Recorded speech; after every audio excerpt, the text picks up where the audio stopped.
Hello नमस्कार दोस्तों, मैं सुधीर मोतला। स्वागत है आपका साइट फॉर सिविल सर्विसेज में। और ऐसे ही अगली क्लास के रूप में हम लेकर आए हैं। आज साइंस की क्लास है, इसमें न्यूट्रिशन पढ़ेंगे। इससे पहले हमने थोड़ा सा साइंस के बारे में जो हमने सेल बायोलॉजी और उसके जो सेल ऑर्गन जो होते हैं उनके बारे में पढ़ा है। आपको आशा है अच्छे से समझ आया होगा। इसी तरीके से हम अगले नेक्स्ट टॉपिक पे चलते हैं। ये अगला चैप्टर है, इसे न्यूट्रिशन के नाम से जाना जाता है, पोषण। तो बायोलॉजी का ये आपका अगला पार्ट। समझिए इसको, पोषण किसे कहते हैं। पोषण होता है न्यूट्रिशन, यानी कि जिससे आपको पोषण मिले, जिससे आपको एनर्जी मिले, जिससे आपको एनर्जी मिलती है शरीर को, उसी को पोषण कहते हैं। अर्थात जो आपको पोषित करता है वही पोषण है। तो इसे इस प्रकार से समझिए, जो पोषण होते हैं वे कौन कौन से पोषण हैं। देखिए, carbohydrate, protein, vitamins, dietary fibre, fat, minerals और वाटर, ये आपके क्या हैं, ये पोषण के रूप में है। ठीक, कुछ ऐसे न्यूट्रिशंस हैं जो आपको एनर्जी देते हैं, जैसे कार्बोहाइड्रेट, प्रोटीन और फैट। ये तीनों आपको क्या देते हैं, ये तीनों आपको एनर्जी देते हैं। ये तीनों आपको क्या देते हैं, एनर्जी देते हैं। ये जो फाइबर्स होते हैं, ये फाइबर्स जो होते हैं ये आपको क्लीन रखने का काम करते हैं और साफ रखते हैं बॉडी को। जो विटामिन्स होते हैं ये आपकी जो न्यूट्रिशन प्रक्रिया है, जो मेटाबॉलिज्म सिस्टम है, इसको बूस्ट करने का काम करता है। ये एनर्जी नहीं देता, विटामिन्स एनर्जी नहीं देता, बल्कि एनर्जी के लिए जो चीज़ें उपयोग होती हैं उन्हें बूस्ट कर देता है, जिससे चीज़ें तेज़ी से आगे बढ़ती हैं। ठीक है, ऐसे ही वाटर है। फिर जो मिनरल्स हैं, ये मिनरल्स भी आपको एनर्जी नहीं देंगे, बल्कि क्या करेंगे, धीरे धीरे आपकी बॉडी में जिन मिनरल्स की कमी होती है उनकी पूर्ति करते हैं। इसलिए इन्हें ये क्या, मिनरल्स भी बहुत ज़रूरी हो जाते हैं। ये जो वाटर है, नंबर लास्ट में जो लिखा हुआ है वाटर, ये बहुत ही इम्पोर्टेंट पार्ट है, बहुत ही इम्पोर्टेंट पार्ट है। ठीक है, आपका काम कम फैट से चल सकता है, आपका काम कम प्रोटीन से चल सकता है, कम कार्ब से चल सकता है। कम का मतलब है आप बहुत ज़्यादा नहीं लेंगे तो कुछ दिन जी सकते हैं, थोड़ा खाते रहेंगे तो काम चल जाएगा आपका। विटामिन्स और मिनरल्स के बिना भी थोड़ा काम चल सकता है आपका, फाइबर्स के बिना काम चल सकता है, लेकिन वाटर के बिना आपका काम नहीं चलेगा। वाटर की जैसे ही कमी होगी आपकी बॉडी में डिहाइड्रेशन होने लगेगा। डिहाइड्रेशन का मतलब है हाइड्रेज की कमी होने लगती है, तो एनर्जी डाउन जाएगी, और एनर्जी डाउन जाएगी तो आपको चक्कर आना और एनर्जी का डाउन होना, ये सब चीज़ें, बीपी लो होना, ये समस्याएं पैदा होने लगेगी। तो water is the main component for the, किसके लिए, न्यूट्रिशंस के लिए। आपकी बॉडी में जो न्यूट्रिशंस हैं, जो जाने हैं, पोषण है, उसमें वाटर मेन कंपोनेंट होता है। ठीक है, तो समझते हैं पहले कार्बोहाइड्रेट को। समझते हैं। देखिए, कार्बोहाइड्रेट्स, जो आपके कार्बोहाइड्रेट हैं, इसमें जो आपके, इन्हें कार्ब भी कहते हैं। इन्हें क्या कहते हैं, इन्हें कार्ब भी कहते हैं, कार्ब्स। आपको कहीं कहीं लिखा कार्ब्स लिखा मिलेगा, कार्बोहाइड्रेट। ठीक है, इन्हें आप कार्बोहाइड्रेट को कार्बोहाइड्रेट के नाम से ही याद रखिए। हिंदी में इसका कुछ नाम नहीं होता, कार्बोहाइड्रेट ही कहते हैं इसको। ठीक है, देखिए इसका मेन काम क्या है, जीवों के शरीर में मुख्य रूप से ऊर्जा इसी से प्राप्त होती है। जीवों के शरीर में मुख्य रूप से ऊर्जा इसी के रूप में प्राप्त होती है। अभी ये क्या है, कार्बोहाइड्रेट क्या है, इसको मैं अभी समझूंगा अगली स्लाइड में बिल्कुल, या थोड़ा सा चलो अभी बता देता हूँ। कार्ब का मतलब होता है, कार्ब से कार्बन से बना है। किससे बना है, कार्बन मॉलिक्यूल से, कार्बन मॉलिक्यूल से बना है। और क्या है, इसका आगे क्या लिखा हुआ है, हाइड्रेट। इसके आगे क्या लिखा हुआ है, hydrate. Carbon molecule plus hydrogen, किसके मिश्रण से बना है, कार्बन और हाइड्रोजन के मिश्रण से क्या बना है, कार्बोहाइड्रेट। ठीक, अर्थात ऐसा पोषण जिसमें कार्बन और हाइड्रोजन का मिक्सचर होता है, जो कार्बन और हाइड्रोजन से मिलकर बनते हैं, ऐसे पोषण को क्या कहते हैं, कार्बोहाइड्रेट कहते हैं। ठीक है, इसका एक फिक्स फॉर्मूला होता है। ऐसे तो कार्बन सभी चीज़ों में पाया जाता है, सब चीज़ कार्बोहाइड्रेट नहीं होती, लेकिन फिर भी इसका एक फिक्स फॉर्मूला होता है कि कार्बन के कितने मॉलिक्यूल होंगे, हाइड्रोजन के कितने मॉलिक्यूल होंगे, तब कार्बन या कार्बोहाइड्रेट में चेंज होगा। इसको अभी समझेंगे। देखिए, पहले समझ लीजिए, कार्बन या कार्बोहाइड्रेट जो है जीवों के शरीर में मुख्य रूप से किसका काम करता है, ऊर्जा का काम करता है। जो आपकी बॉडी को ऊर्जा देने का काम करता है वो कार्बोहाइड्रेट ही करता है। प्रोटीन फैट भी ऊर्जा देते हैं आपकी बॉडी को, लेकिन जो मेन सोर्स है जिसे रिजर्वायर ऑफ द एनर्जी कहते हैं या रिजर्वायर ऑफ द फूड कहा जाता है वो कार्बोहाइड्रेट ही होता है। ठीक है, इसलिए इसे भोजन का मुख्य भाग होता है, इसलिए इसे फूड रिजर्वायर कहा जाता है।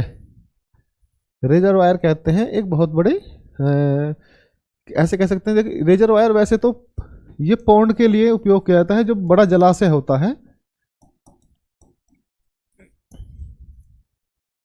जो बड़ा जलाशय होता है उसके लिए इसका उपयोग किया जाता है।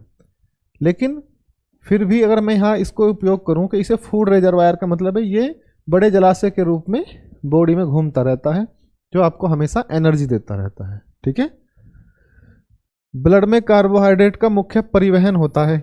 आपके ब्लड में जो खाने के रूप में घूमता है वो कार्बोहाइड्रेट ही घूमता है, तो वो बॉडी उससे क्या करती है, इससे एनर्जी प्राप्त करती रहती है। माइटोकॉन्ड्रिया में कार्बोहाइड्रेट का ही रेस्पिरेशन होता है।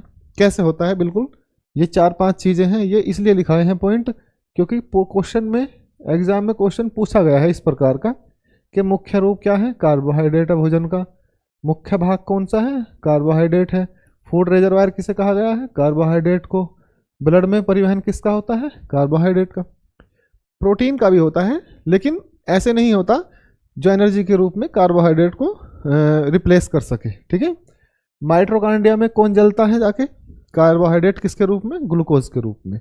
ठीक, अब इसे ऐसे समझिए, इसको कैसे समझेंगे, देखिए जो कार्बोहाइड्रेट है इसमें क्या होता है, देखिए type of the carbohydrates, type of the carbohydrates. हम आज कार्बोहाइड्रेट ही पढ़ेंगे, प्रोटीन हम नेक्स्ट क्लास में पढ़ेंगे। ये क्लास छोटी ही रहेगी, ज़्यादा बड़ी इसको नहीं खींचूंगा मैं। मेन पर्पज है आपको एक एक चीज़ समझाकर और उसे कंसेप्चुअल रूप से आपके अंदर उतार देना।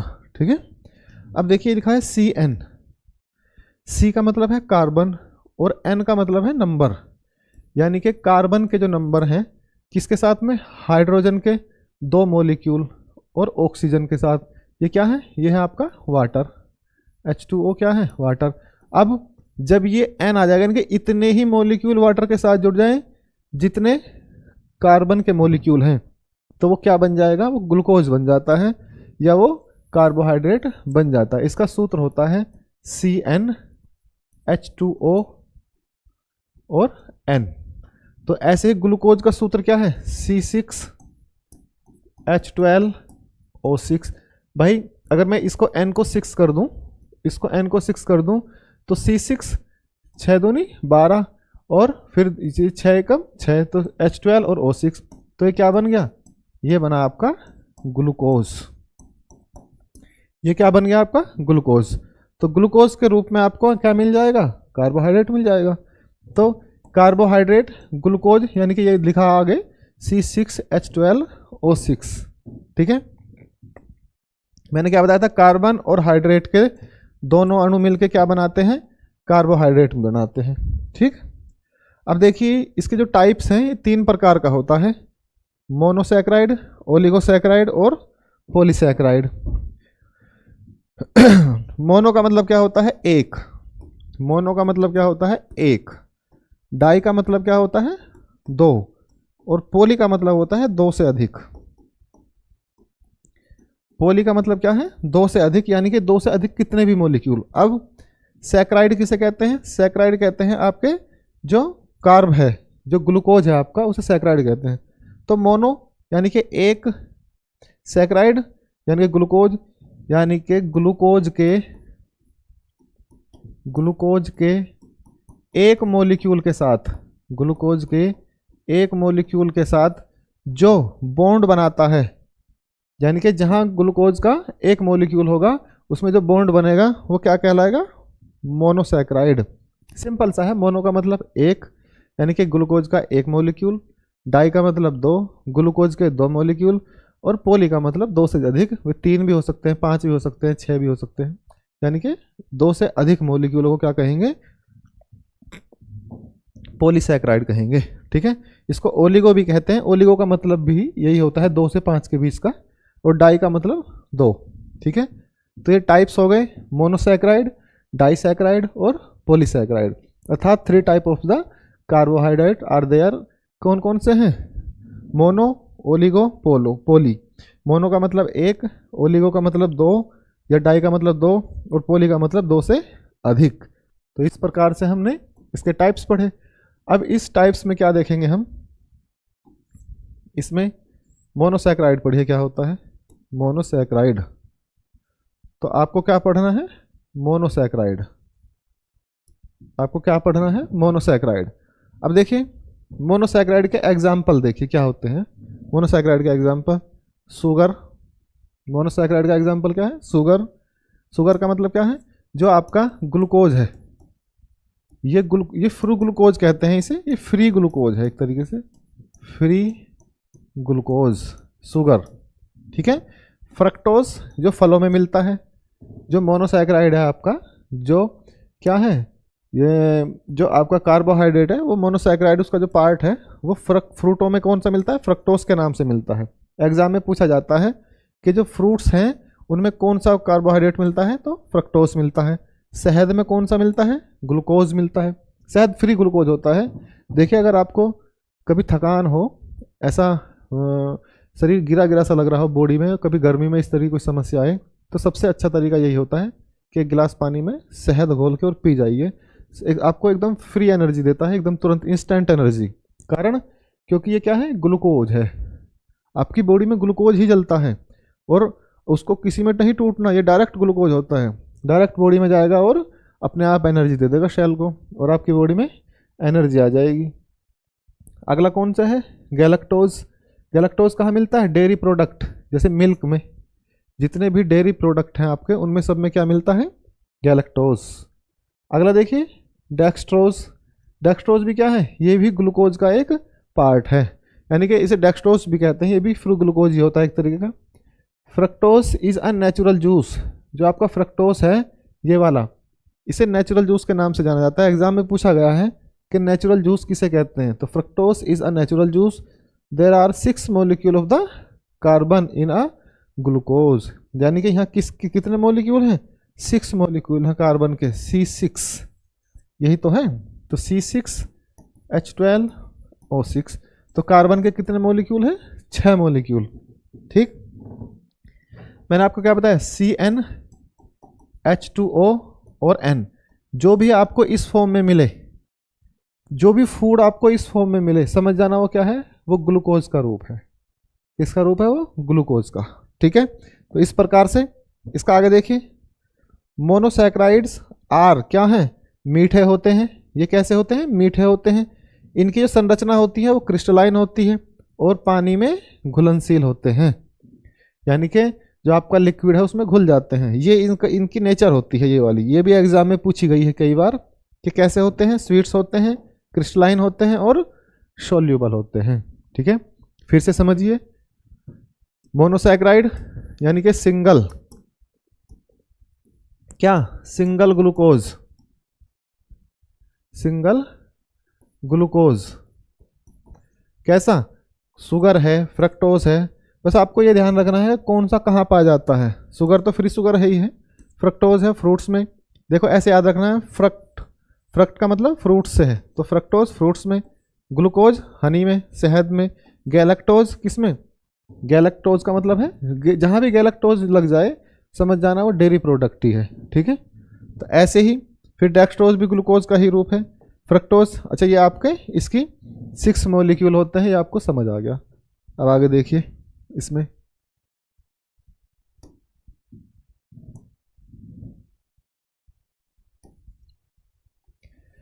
अब आ जाओ ओलिगोसैकेराइड्स।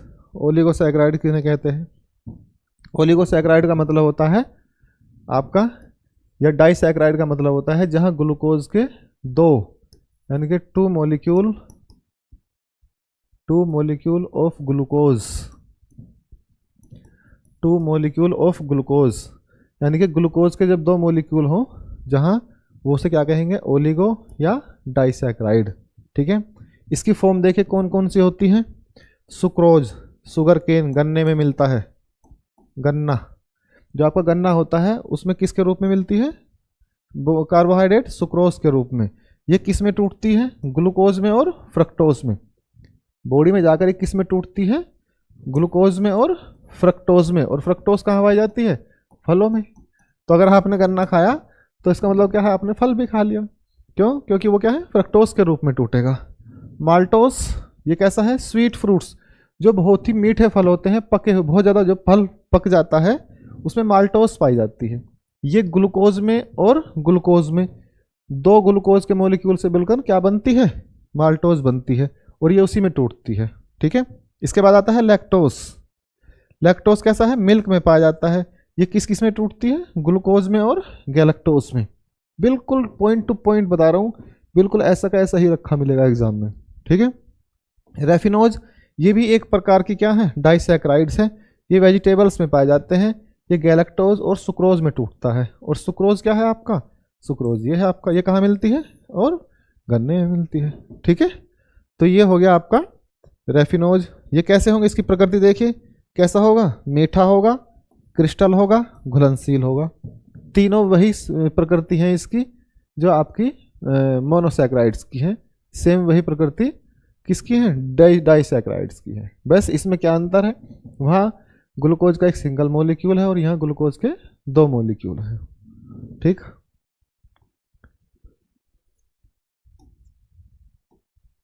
अब देखिए पॉलीसैक्राइड्स किसे कहते हैं? पॉलीसैक्राइड्स।